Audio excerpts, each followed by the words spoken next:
promotional posters for the game introduced Five Nights at Freddy's 2 as a grand reopening. It's all but confirmed to be a prequel. The most compelling evidence for this is that upon completion of Night 5, you receive a paycheck which reveals that the game takes place in 1987. And if you remember, in the first game, Phone Guy mentions an incident that happened sometime in 1987 that he simply calls the Bite of 87. They used to be allowed to walk around during the day, too. But then there was the Bite of 87. So, unless some sort of time-traveling device is introduced in later installments, it's pretty safe to say that Five Nights at Freddy's 2 is a prequel.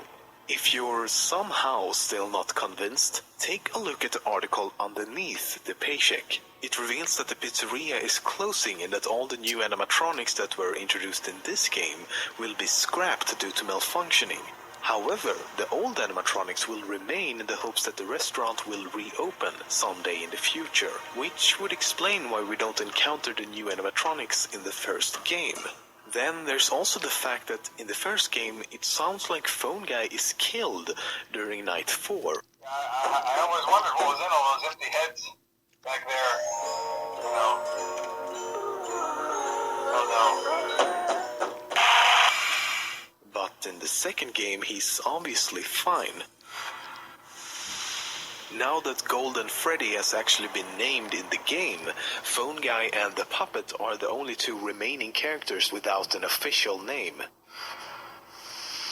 Almost all animatronics in the series are male, the only exceptions being Chica and Toy Chica, which are female. There's also the Puppet, which is a bit of a mystery but is generally assumed to be male. Then there's Mangle, while Mangle is referred to as a he by Phone Guy. I think the employees refer to him as just the Mangle. The custom night challenge titled Ladies' Night includes Chica, Toy Chica, and Mangle, leading many to believe that it's actually a she. Let's talk about the Bite of 87 incident. The second game is set in 1987, the year of the incident, which is hardly a coincidence. But we never see or hear anything about this during the game, which must mean that it hasn't happened yet. But if that's the case, the game unintentionally gives us the exact date for when it must have happened. Because at the end of Night 6, Jeremy is informed that the pizzeria is closing and that he will be working the day shift for the restaurant's last event, a birthday party the next day. We have one more event scheduled for tomorrow, a birthday. You'll be on day shift. In other words, the Bite of 87 occurred on November 14th. After completing each night up to Night 4 in the second game, you get a really strange cutscene like this one. But what's really weird about these short clips is that we're actually in the dining area from the first game. The creator of the game, Scott Cawthon, is also the voice behind Phone Guy. Hello? Hello?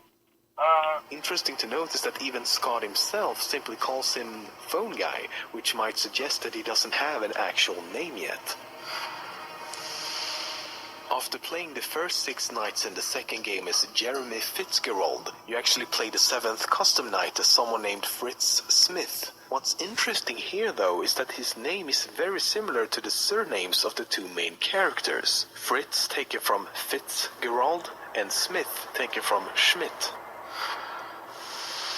As I'm sure most of you know by now, sometimes after one of the animatronics attacks, the game doesn't end. Instead, you get to play one of these top-down 2D minigames. I won't go into what these games could potentially be about, because at this point, we really don't know. But after reading through several forums, the wiki, and of course playing the game myself, there might be a few things you've missed. For example, in all but one of these 4 minigames, you'll hear a distorted voice calling out different letters.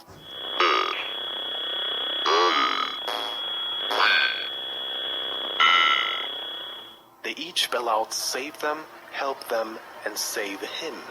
In one of the games where you play as the puppet, the game ends with a jump scare by Golden Freddy.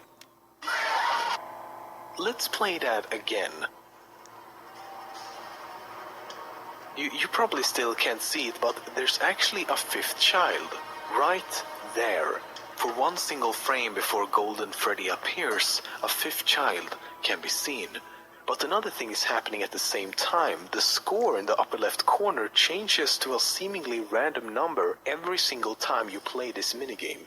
Then there's also, of course, this guy. He's been dubbed the Purple Man for now, and he doesn't seem to resemble any of the animatronics. He even arrives in a car in one game and thus is most likely human. He always appears in 2 of the minigames, and in a 3rd, he actually kills you before crashing the game.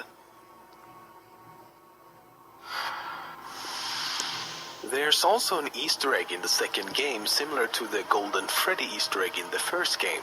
This time it seems to happen at random, but will also crash the game. It looks almost exactly like Toy Bunny, except for the fact that this animatronic is completely black with white teeth and eyes, and appear to be some sort of shadow or hallucination, given how it just slowly fades away.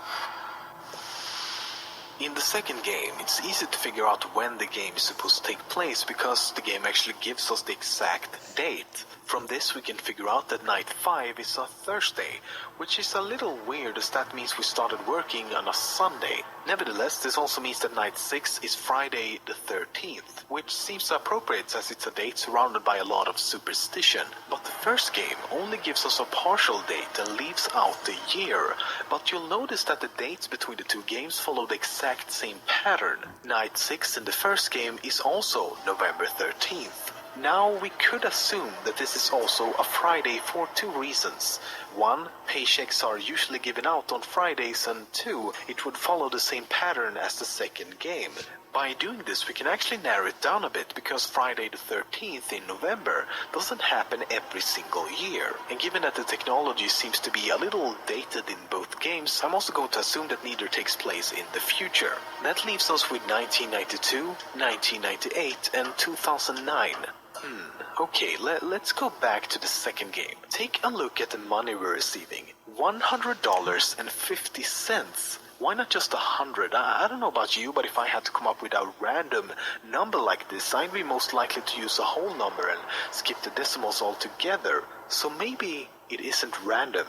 We work between 12 and 6 a.m., so 6 hours. 6 hours times 5 nights is 30 hours. 100.50 divided by 30 gives us $3.35 per hour. If we compare that to federal and state minimum wages in the US in 1987, it actually checks out. If we do the same for the paycheck we received in the first game at night 5, we can completely rule out 2009, and the most likely year of the 2 remaining is 1992.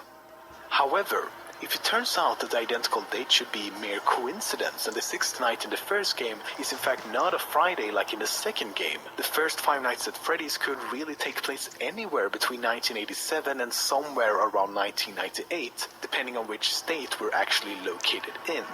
That is, if we're even located in the US at all. Take a listen to this. Hello and welcome to your new summer job at the new and improved Freddy Fazbear's Pizza. Did he just say, Hello and welcome to your new summer job,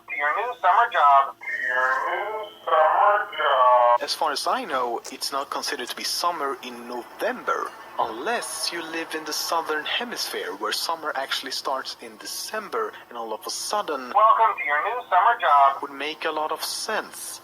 But instead nothing else would. Why is Phone Guy speaking with an American accent? Why are we dealing with dollars? Why is everything in English? I could go on like this for a while.